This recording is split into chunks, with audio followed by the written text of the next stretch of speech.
여러분, 전 지난주에 알바니 쪽에 볼 일이 있어서 차를 운전하고 갔습니다. 여러분 알다시피 우리 교회 차가 닛산 프리세이지인가 그렇습니다. 이 프리세이지 갖고 딱 가다가 쑥 고속도로 진입하고 나서 가운데 차선을 가기 위해서 제가 가운데로 쑥 끼어들기를 했습니다. 그랬는데 제 바로 뒤에 빨간 차입니다. 아주 빨간 차인데 그 차 이름이 아우디였어요. 저는 그 동그란 게 몇 개가 있어갖고 맨날 이상하던데 오륜기 같이 생겼던데, 그 차가 뒤에 딱 오는데 완전히 대형 세단이더라고요. 되게 차가 컸어요. 빨간 차가 딱 밀어붙이는데 느낌이 걔가 나를 약간 가짜게 보는 느낌이에요. 그냥 딱 오는데. 그러면서 그런 차가 얼마나 인지 모르겠지만, 그러면서 제가 운전하다가 생각이 들었어요. 야, 그러고 보니까 이 고속도로에 정말 다양한 차들이 다니고 있겠구나 하는 생각이 드는 거예요. 그리고 생각해 보니까 우리 교회가 차 같은 경우는 한 10,000불 정도에 구입한 차였었는데, 어떤 차는 3,000불짜리도 있을 거고, 어떤 거는 심지어 1,000불짜리도 차가 있을 거예요. 근데 어떤 건 말이죠, 비싼 고급형 차들은 막 30만 불 차도 있을 거고 막 그럴 것 같아요. 그런데 재미있게 그 모든 차들이 다 동일한 고속도로를 이용하고 있죠. 그런 생각을 문득 해봤어요. 그러면서 생각 들었던 게, 야, 그러면 우리 인생도 수많은 사람이 살아가고 있잖아요. 근데 그 사람들이 다양한 사람들이에요. 마치 고속도로에 올라가서 달리는 사람처럼 살아가는데, 어떤 사람은 부자고 가난하고, 어떤 사람은 키도 작고 못생기고 잘생기고 막 여러 사람이 있을 것 같아요. 근데 여러분, 다 살아가고 있어요. 근데 그 중에서 행복한 사람은 누가 행복한 사람일까요? 적어도 여러분과 저는 행복한 삶을 살고 있는 줄 믿습니다. 그렇게 살아가는 많은 사람들이 또 각자 나름의 신앙생활을 하고 살아가고 있다는 거죠. 여러분, 그 신앙생활하는 사람 속에서 우리는 크리스찬으로 살아가요. 기독교인. 여러분, 우리가 현대를 사는 기독교인이 다른 사람들하고 다른 게 뭐가 있을까요? 여러분 한번 도전해 봅니다. 여러분은 예수님 믿는 사람으로서 다른 종교를 가진 사람하고 무엇이 다르세요? 여러분 생각해 봤어요? 윤리적으로, 도덕적으로, 인간성? 여러분, 우리 기독교보다 훨씬 훌륭한 사람 많은 거 아시죠? 인정하시죠? 그런 거 갖고 우리가 비교할 수는 없을 것 같아요. 그러면 우리가 뭐가 다를 수 있어요? 우리가 좀 다른 바가 뭐가 있을까요? 예수님 믿은 사람은 마음이 편해요? 여러분, 딴 종교도 편한 사람 수다합니다. 오늘 여러분 말씀 가운데서 우리 크리스찬들이 특별하게 다른 종교하고 구분되어서 차별화되어져서 특별한 우리가 가지고 있는 무엇인가를 여러분 듣는 은혜가 있길 바랍니다. 우리에겐 특별한 하늘복이 있어요. 제가 여러분에게 이따가 인사하다가 하늘복 받으세요 그럴 거예요. 특별히 가정교회를 하는 교회들은 인사말이 공식 인사 문구가 하늘복 받으세요라는 말을 많이 합니다. 그런 의미에서 여러분 옆에 있는 분들에게 하늘복 받으세요 한번 축복해 주세요. 하늘복 받으세요. 하늘복 받으세요. 없는 사람은 자기에게 하늘복을 주시고요. 여러분, 그러면 하늘복이 뭔데요? 하늘복이 뭘까요? 단순히 저 천국, 우리가 살다가 죽으면 좋은 곳 가는 곳, 다른 종교도 다 있어요. 극락 간다 그러고 다 좋은 곳에 간다 그래요. 여러분, 우리가 차별화되는 게 한 가지가 있습니다. 단순히 우리가 이 생을 살다가 죽으면 가는 천국, 거기만 제한되지 않아요. 이 생을 살고 있는 이 땅에서도 하나님께서 우리에게 주시는 하늘복이 있다는 거예요. 그거를 알기 위해서는 여러분, 우리 선한이웃교회의 정신을 좀 아셔야 돼요. 우리 선한이웃교회가 추구하는 게 뭔지를 여러분들 기억하실 필요가 있습니다.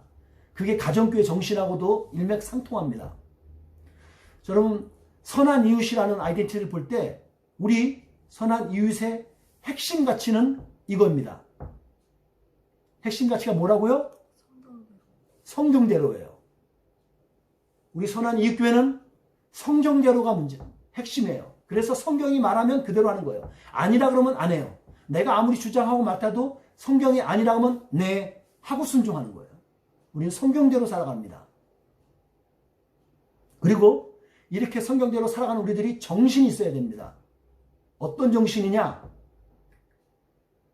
네 가지요. 여러분, 우리는 네 가지 정신으로 살아갑니다. 선한 이웃교회의 아이덴티티예요. 영혼권에서 제자 삼는 것이 첫 번째 정신이에요. 영혼권에서 제자 삼는 겁니다. 그래서 그 제자 삼는 것을 어떻게 계속 지속할 것이냐? 그것은 앞에 사람이 보여주는 제자 훈련을 계속 해주는 거예요. 계속 모범을 보여주는 거예요. 그 다음에 그 모든 성도들 각 개인이 성경적인 사역 분담을 나눕니다. 여러분과 저는 한 지체라고요. 한 몸에는 각자의 역할이 있거든요. 여러분이 지금 교회에서 아무 일도 안 하고 있다면 여러분은 아직은 선한 이 교회의 몸이 아닌 거예요. 우리가 한 몸이라면 한 역할씩, 한 사역씩 감당하고 있는 거예요. 그게 지체죠. 그게 성경적인 사역 분담이에요. 그리고 네 번째로서는 우리는 리더십을 가지게 되는데 성공시키는 리더십이에요. 저는 우리 목자, 목녀님들을 성공시키는 게 제 목적이에요. 그리고 우리 목자, 목녀 여러분들은 여러분 각자 목장들을 섬기면서 그들을 세워드리는 거예요. 예수님께서 그렇게 하셨던 것처럼. 이 네 가지 정신을 가지고 우리는 살아가게 됩니다. 그리고 이 네 가지가 원활하게 돌아가기 위해서 우리가 세 가지 시스템이 필요합니다. 시스템이 있는데 이 시스템이 3축이에요. 3축. 3공부예요. 죄송합니다. 그래서 여러분이 생명의 삶하고 여러 가지 3공부를 여러분 하고 있죠. 적어도 1년에 하나씩은 여러분 3공부를 하신다고 생각하셔야 돼요. 이걸 안 하시면 여러분 시스템에서 벗어나는 거예요. 그러면 앞에 있는 정신이 온전히 이루어지질 못해요. 주일 예배는 당연히 드려야죠. 주일 예배 빠진 크리스찬일 수가 없어요. 그리고 여러분 목장 모임이요. 일주일에 한 번씩 꼭 목장들이 함께 모여서 모임이요. 이 세 가지가 시스템으로 이루어지는 거예요. 목장 모임 안에서는 여러분들이 섬김의 훈련을 하는 거라고요. 아무리 사랑을 막 말하고 다니면 뭐예요? 몸을 아무것도 안 하고 아는데. 그렇게 되면 이 정신도 이루어질 수 없어요. 이 세 가지가 우리 교회의 시스템이에요. 그러면 이런 거를 우리가 구체적으로 실용화해서 할 수 있는 게 무엇일까? 그게 바로 실천편입니다. 여러분 잘 기억하십시오. 섬김, 순종, 기도. 이것이 우리가 오늘 교회에서 신앙생활하면서 여러분들이 행해야 될 부분이에요. 가장 먼저가 섬김이에요. 이 섬김 잘 기억하십시오. 그리고 순종이요. 그리고 기도요. 이것이 빠지고는 안 돼요, 여러분. 여러분 이 교회 선한 이웃교회가 부흥하기 원하시는 분 아멘 해보십시오. 아멘. 부흥하기 원하세요? 아멘. 그러면요 이 세 가지를 반드시 하셔야 돼요. 여러분이 한 만큼 돼요. 이 실천이 안 되면 앞에 있는 정신과 시스템이 돌아가질 않아요. 운영되질 않는다고요. 여러분 꼭 기억하시기 은혜를 주님의 이름으로 도전합니다. 그리고 나서 마지막 우리가 이 모든 신앙생활의 최고의 목적이 있어요, 여러분. 그냥 우리 단순히 여러분 할 게 없어서 우리가 신앙생활하는 사람이 아니잖아요. 우리가 기대하는 게 있다고요. 소망하는 게 있다고요. 그게 뭐냐고요? 하늘 보상이요. 그게 바로 궁극적으로 말하는 천국이죠. 하늘나라요. 그거를 제가 다른 말로 바꿔서 하면 이게 바로 하늘복이에요. 하늘복. 우리가 천국을 하는 겁니다. 이 하늘복을 받게 되는데 이 하늘복을 구체적으로 여러분 좀 아셔야 될 게 있어요. 너무 우리가 추상적으로 우리가 여기 알아버리는 경우가 많거든요. 하늘복이 무엇일까? 앞으로 3주 동안 이 하늘복에 대한 하늘복 시리즈로 하나하나씩 보게 될 겁니다. 세 가지 복이 우리에게 실질적으로 주어지거든요. 그것이 무엇인지를 하나씩 볼 거예요. 예수님 믿으면 여러분 그냥 단순히 천국 가는 것으로 여러분 끝나지 않습니다. 천국뿐만 아니라 천국에서 상급도 있고요. 또 이 세상을 살면서 이 세상에서 누리는 하늘의 복이 있어요. 우리 크리스찬들에게 가지는 하늘 복이 있다고요. 그 첫 번째가 무엇일 것 같으세요? 여러분에게 질문해 보겠습니다. 여러분 이번 코비드 터지면서 가장 먼저 여러분이 빼앗겼던 것이 무엇이었어요? 여러분 가장 먼저 빼앗겼던 것이 무엇이었죠? 자유요. 자유를 빼앗겼어요. 우리가 모여서 예배할 수 있는 것, 내가 막 움직일 수 있는 것, 사람 만나고 하는 것, 이 모든 자유가 그 단순하고 너무 일상이었던 일상의 그 자유가 깨졌다고요. 묶였다고요. 저는 이 자유하면 제가 떠오르는 아주 강한 이미지의 영상 이미지가 하나가 있습니다. 여러분 잘 알고 계시는 멜 깁슨 다 알고 계시죠? 멜 깁슨 영화배우. 그가 젊었을 때 찍었던 그 13세기를 배경으로 했던 영국과 스코틀랜드의 전쟁 영화를 그렸던 영화가 있어요. 이 정도 말하면 우리 그 김광민 모장님은 아실 수도 있을 텐데, 영화 평론가에 준하는 사람인데, 브레이브 하트 기억하시죠? 브레이브 하트. 저는 그 멜 깁슨이 거기서 연기하다가 마지막에 이제 잡혀갖고 죽을 위기가 당했는데, 영국에 있는 최고 있는 사람이 그 사람이 되게 상징적이었던 사람이기 때문에 여기서 너가 살려주세요라든가 다른 내가 잘못했어라든가 한마디만 하면 너 살려줄게. 한마디만 해. 그렇게 하는데 그때 마지막에 그 죽어갈 때 그 멜 깁슨이 프리덤 자유라고 외치고 모가지가 잘려서 죽습니다. 되게 거기 저는 인상적이었었어요. 자유요. 자유하면 미국의 그 정치가이면서 독립가였던 패트리틱 헨리라는 사람 있죠. 그 사람이 말했던 유명한 말이 있죠. 자유가 아니면 죽음을 달라. 예, 여러분 자유는 너무너무 귀한 가치라고요. 여러분 이 세상에서 지금 살면서 자유 없는 삶을 여러분 한번 생각해 보세요. 지금 우리가 가지고 있는 이 코로나19가 가져다 준 우리가 이 제한적인 거, 이건 맛보기예요, 여러분. 없으면요, 북한 정권에 들어가서 또 감옥에 묻힌 것 같아요. 감옥에 딱 갇힌 것 같은 거예요.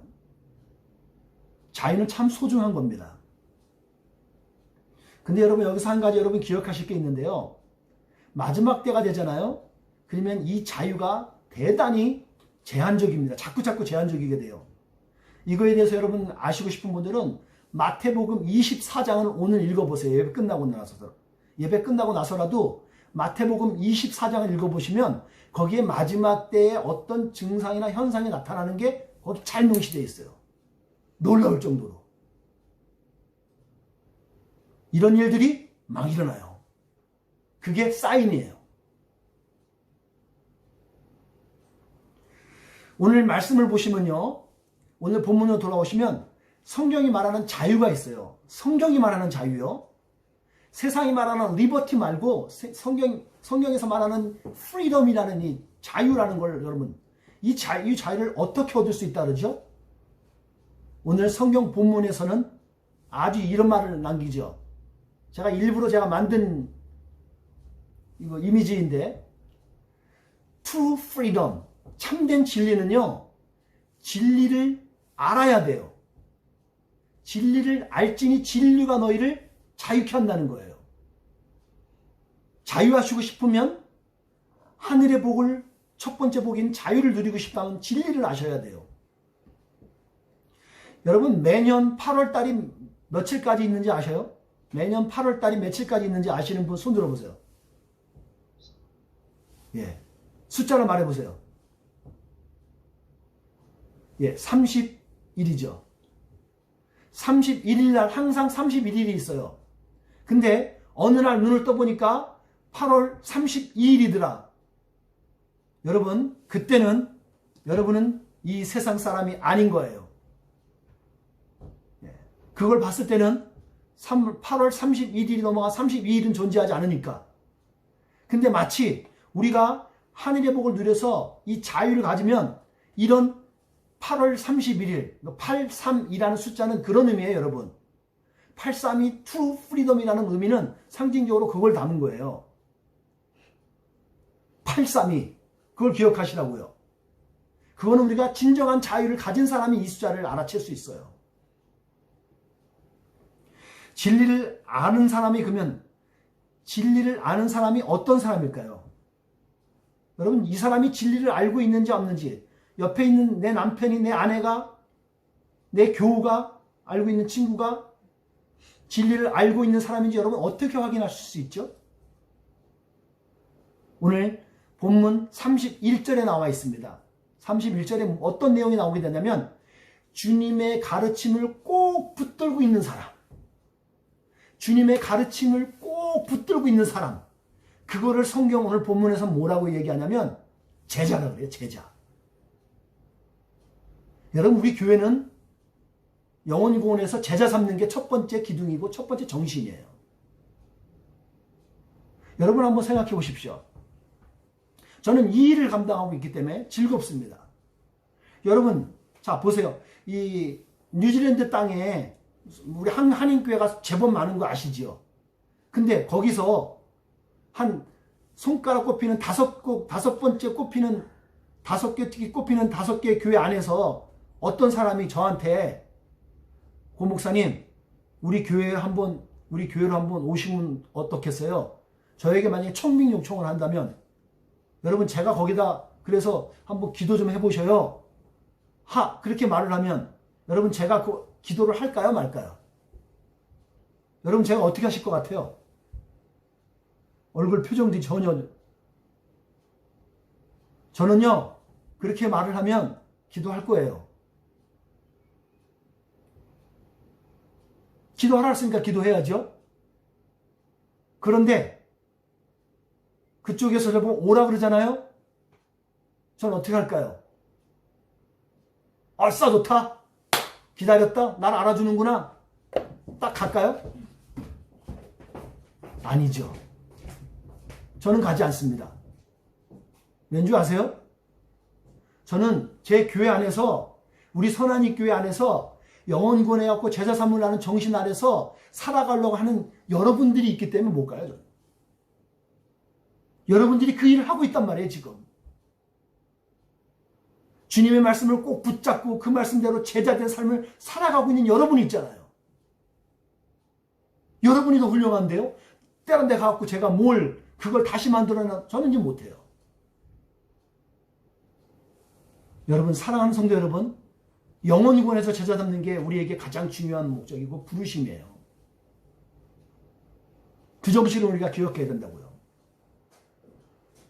그럼 여러분, 우리가 진리가 뭐죠? 여러분에게 물어봐요. 진리가 사람들이 그러면 진리가 뭔데요? 물어보면 여러분은 뭐라고 대답하시겠어요? 그 진리가 뭐냐고 알기 위해서 요한복음이 그래서 쓰여진 거예요. 요한복음이 우리에게 쓰여진 이유가요. 이 진리가 뭔지를 알려주기 위해서 쓴 거라고요. 마태, 마가, 누가복음에 나와 있는 말씀이 뭐예요? 예수님에 대해서 쓴 거잖아요. 예수님이 이런 분이셔. 예수님이 이런 일을 하셨어. 다 말을 하고 있는 거예요. 그런데 세월이 좀 지나고 나니까 예수님이 어떻게 태어나고 뭐 했는지 알겠는데 뭐가 부족한 게 있는 거예요. 그래서 요한이 증보판, 뭔가 보충하기 위해서 요한복음을 쓴 거예요. 그래서 요한복음 핵심은 내용이 두 가지가 있습니다. 그 예수님이 누구냐면 진리야, 진리. truth. 진짜야. 진리라는 것을 알리기 위해서 요한복음을 썼어요. 그래서 그 예수님이 기적을 행하셨던 거 있지? 7가지. 그리고 예수님에 대해서 예수님의 아이덴티티, 그는 문이었고 양이었고 막 그랬던 것을 적어 놓는 거예요. 그분이 진리야. 그리고 나서 세상 사람들이 그러거든요. 예수님이 돌아가셨단 말이에요. 그리고 나서 십자가 부활하셨단 말이에요. 하늘로 승천하셨어요. 없어요, 세상에. 근데 그 예수님이 어디 있어? 근데 성령으로서 이 땅에 오셔갖고 우리에게 역사하고 있다는 걸 사람들이 잘 인지를 못하고 있으니까 그 진리 되시는 성령님이 지금 이 땅에 계셔. 그걸 알게 하기 위해서 요한복음이 쓰여진 거예요. 그러니까 진리는 예수님이라는 거예요. 진리는 예수님인 거죠. 그러면 이 진리 되시는 이 자유의 복인 이 진리를 어떻게 우리가 알 수 있냐고요. 자유하는 복을 어떻게 가질 수 있느냐. 이거에 대해서 사도 바울이 그 훌륭하신 석학 중에 석학이죠. 그 천재급에 속하는 사도 바울은 말씀 속에서 우리에게 이렇게 가르쳐주고 있는 거예요. 뭐라고요? 갈라디아서 3장 14절에서 이렇게 우리에게 이렇게 말을 하는 거예요. 여러분 눈으로 따라 읽어보십시오. 그리스도께서 그렇게 하신 것은 하나님께서 아브라함에게 약속하신 복이 이방인에게도 미치게 하기 위함입니다. 그러고서 뭐래요? 이 복은 예수 그리스도를 통해 옵니다. 여러분 예수님을 통해서 오는 거예요. 예수님께서는 죽으셨거든요. 왜 죽으셨냐면 그 약속하신 성령님을 믿음으로 받게 하기 위해서 죽으신 거예요. 약속하신 성령님을 믿음으로 받게 하기 위해서 예수님이 죽으신 거라고요. 예수님을 통해서 와요. 자유하신 복을 누리기 원하시면 예수님을 반드시 하셔야 돼요. 꼭 붙잡으셔야 돼요. 이 복음이 생명이에요. 고린도후서에서는 뭐라 그러냐면 주님은 성령이십니다라는 거예요. 뭐라고요? 주님이 성령이라는 거예요. 이코로. 성령님, 예수님이 동일하다는 거예요. 그러니까 주님의 성령께서 계신 곳에는 자유가 있는 거예요. 자유하기 원하시면 이 성령님 아시고 예수님을 아셔야 된다는 거예요. 여러분 그런 의미에서 여러분들은 여러분 안에 성령님이 계신지 한번 체크해 보십시오. 여러분 가슴에 손을 놓고 한번 체크해 보세요. 나는 성령님이 계신가? 옆에 한번 바라보시면서 여러분의 배우자들은 성령이 계신가 한번 눈으로 한번 확인해 보세요. 어떠신가? 성령 내재하시나요?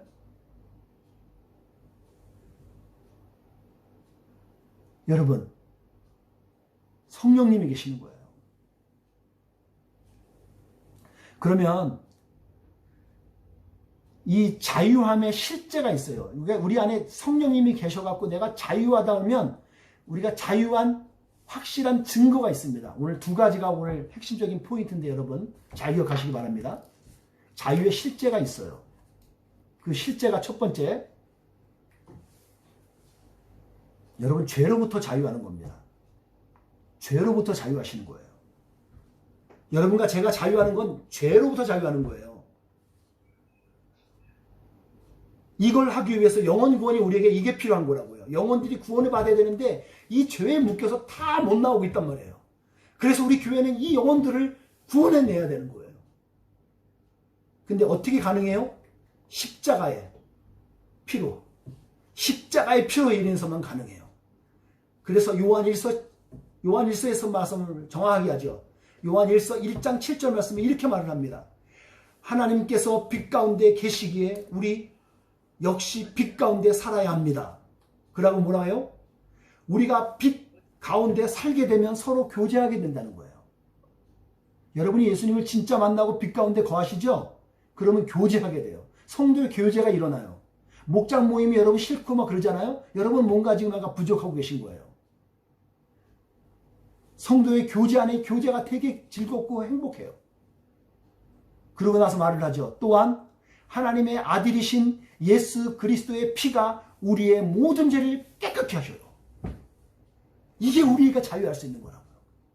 자유할 수 있어요. 그래서 어떻게 해요? 죄와 사망의 법에서 우리를 자유케 하는 거예요. 죄와 사망의 법에서. 야고보서 말씀에 보면 죄가 잉태한 즉 욕심이 잉태한 즉 죄를 낳고 죄가 사망한 즉 죄가 장성한 즉 사망을 낳는다 그래요. 그러니까 죄의 결과는 사망이에요.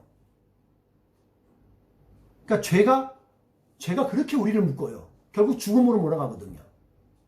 근데 이것을 로마서 8장 2절에 보니까 생명의 성령의 법인 생명이신 성령의 법이 이 모든 것을 죄와 사망의 법을 없애버려요. 해방시켜버린다고요. 그래서 우리가 자유하는 거예요. 우리가 그래서 자유인이라고요. 자유인. 그런데 여러분 살면서 죄로부터 완전히 자유하신가요? 근데 우리가 남아있는 게 있는 거 아시죠? 죄의식. 여러분 때때마다 우리를 힘들게 하고 어렵게 하는 건 죄의식이에요. 여러분이 과거에 내가 실수로 어떻게 해서 잘못했던 거 있죠? 그게 자꾸 생각이 날 때가 있어요. 그러면 위축되지요. 여러분 그때는 어떻게 하시면 되냐면 그때는 하나님께서 나에게 겸손케 하는 거예요. 나를. 행여나 교만할까 봐 겸손케 하는 거니까 그때는 아이고 나 죽었어 하시면서 그럼에도 불구하고 하나님 나를 구원해 주신 하나님 감사합니다. 하나님 내 같은 죄인을 어떻게 이렇게 사랑하셔서 나를 구원하세요? 감사하시는 거예요. 약간 뻔뻔하게 그때는 다시 일어나시는 거죠. 우리는 죄로부터 자유함을 믿습니다. 여러분은 죄로부터 자유한 하나님의 자녀임을 믿습니다. 그렇게 날마다 일어나서 선포하시는 거예요. 죄로부터 우리는 자유한 사람들이에요. 두 번째 우리가 가지고 있는 것은 섬길 수 있는 자유를 가지고 있어요. 여러분은 영어를 한번 잘 보세요. 영어가 어떻게 표현되어 있는지. 우리는 첫 번째 free from sin. 두 번째는요 free for serving이에요. FFS죠. 우린 섬길 수 있는 자유가 있어요. 왜요? 예수님께서 마가복음 10장 45절에 보면 섬기러 이 땅에 오셨거든요. 예수님이 이 땅에 오신 모범이 인자도 섬김을 받으러 온 것이 아니라 뭐라고요? 섬기러 왔다는 거예요. 자기 몸을 내어줘서 대속죄로 속된 대속물로 주시면서까지 우리를 섬기러 오셨다고요. 그리고 예수님이 닮기 원하는 우리의 삶도 마찬가지로 이렇게 살아가는 거예요. 어떻게 해요? 사랑으로 서로 섬기는 자유예요. 사랑으로 섬기는 자유죠. 갈라디아서 말씀에서 아주 명확하게 딱 클리어하게 얘기했어요. 제가 읽어보겠습니다. 형제들이여 하나님께서 여러분을 부르셔서 자유인이 되게 하셨습니다. 그러나 그 자유를 육체의 욕망을 채우는 기회로 삼지 마시고 사랑으로 서로 섬기십시오. 사랑으로 서로 섬기라는 겁니다. 우리에게 자유가 있죠. 여러분 편하게 아무것도 안 하고 가만히 있을 수 있는 여러분은 자격이 있고요. 권리가 있어요. 근데 그 모든 것들을 불구하고도 서로 사랑하는 섬기면서 섬김으로 그 자유를 사용하시는 거죠. 여러분과 저는 예수님을 믿는 사람이면 성령님이 함께 들어오셔요. 그럼 성령님이 오시잖아요. 성령님은 초능력을 우리에게 주시는데 바로 사랑할 수 있는 능력을 주시는 거예요. 때로는 이 인간 내가 마음에 안 들지요. 그런데 초능력 때문에 우리가 그것을 감당하는 거예요. 저 인간을 내가 어떻게 품어하는데 품는 거예요. 왜? 초능력을 주셨거든요. 성령님이 우리 안에 계시거든요. 그래서 우리가 그 자유를 누리면서 섬김의 자유를 우리가 누리는 거예요. 사용하는 거예요.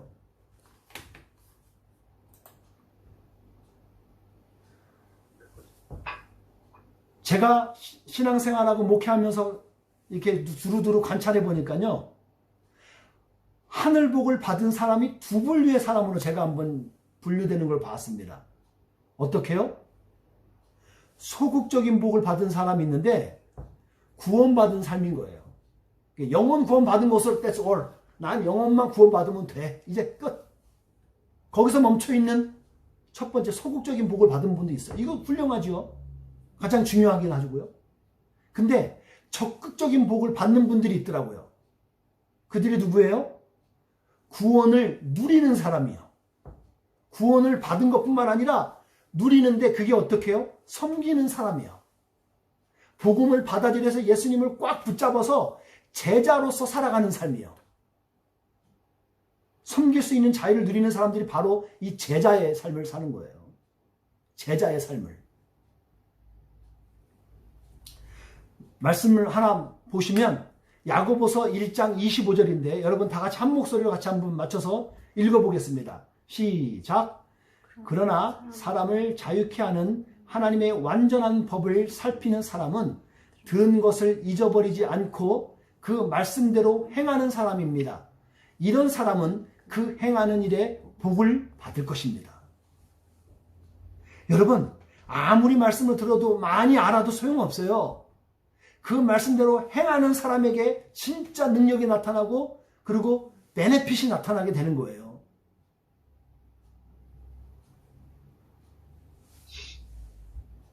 이런 사람이 행복을 누릴 수 있는 거고 복을 누릴 수 있는 거라고요. 여러분이나 저는 예수님을 믿고 영접할 때 우리에게 이미 이 복이 임한 거라고요. 어떤 복이요?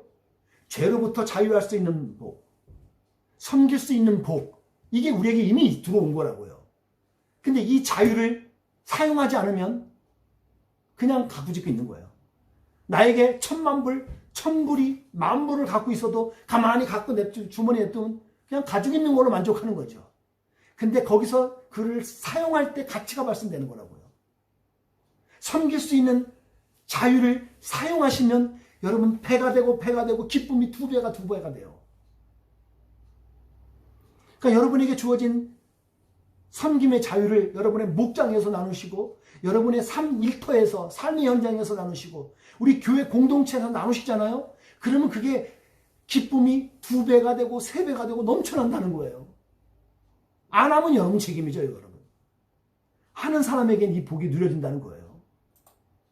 사랑하는 성도 여러분, 죄에서 자유하고 섬길 수 있는 자유는 오늘을 사는 여러분과 나에게 주어진 복인 줄로 믿습니다.